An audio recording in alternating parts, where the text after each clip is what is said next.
um, quickly talking about the first part of, was it? Oh God, I'm just going to call it The Adventures of an American Girl in London, published in 1894. I've listened to the first part, which is her talking about listing herself as a serving maid in London, American woman, journalist, enlisting herself as a serving maid in London. And it's interesting. I mean, it definitely shows the back-breaking, really, really hard labor that some practice like this is. Also, kind of how it kind of rankles the people who end up being in the profession, or even the people who know about the profession, because she kind of gets her interest sparked. One way is by talking to a woman who's like a seamstress and saying like, oh, your seamstress job is really hard. I can get you work as a serving maid. And woman's like, fuck, I'm not doing that. That is the lowest of the low. That is like being a fucking slave, basically. There's no way I would ever lower myself to that. And she's like, oh, okay, what's so bad about it? And so she does not what is not really too much of a deep dive. She goes into two different households, one where the woman is kind of a doink, including not particularly feeding her servants particularly well, and just forcing them to do a lot of work.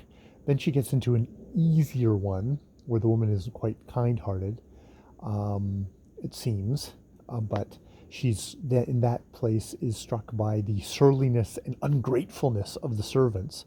And I mean, this woman who has servants of her own, so is coming from a certain kind of class, has various ideas of how they should improve their work, or that the work is substandard.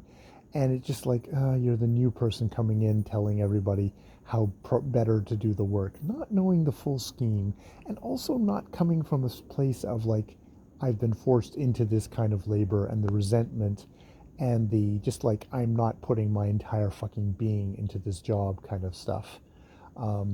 So but it's definitely got the kind of really good points of just sort of giving you some of the more nuts and bolts of what this kind of life which is definitely yeah, is valuable, and just kind of striking about exactly Jesus, the work involved.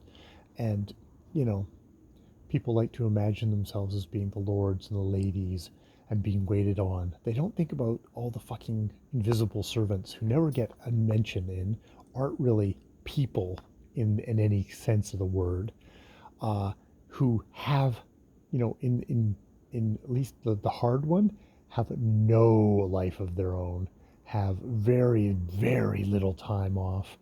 That is regulated. Their appearance is regulated. Their behavior is regulated. They are indentured for all labor slaves, in a way that at least when you're doing work at a factory, you can go home at night, even if that is like fucking horrible hours too. I know at this time they're still working on the whole idea of giving people proper hours to do stuff. So yeah, that was I just wanted to kind of note down those things, the positives of the glimpse this gives us, but also yeah, it's definitely, you're still not getting it from the horse's mouth as such, but you are getting kind of inklings. You with the details you can kind of get a bit more of like, yeah, lady, you think they're lazy and surly and stuff, but there's some other underlying stuff underneath all this of the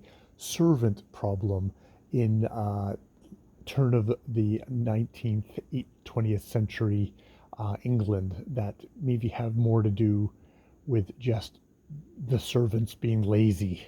Yes, all right, I'll leave it there.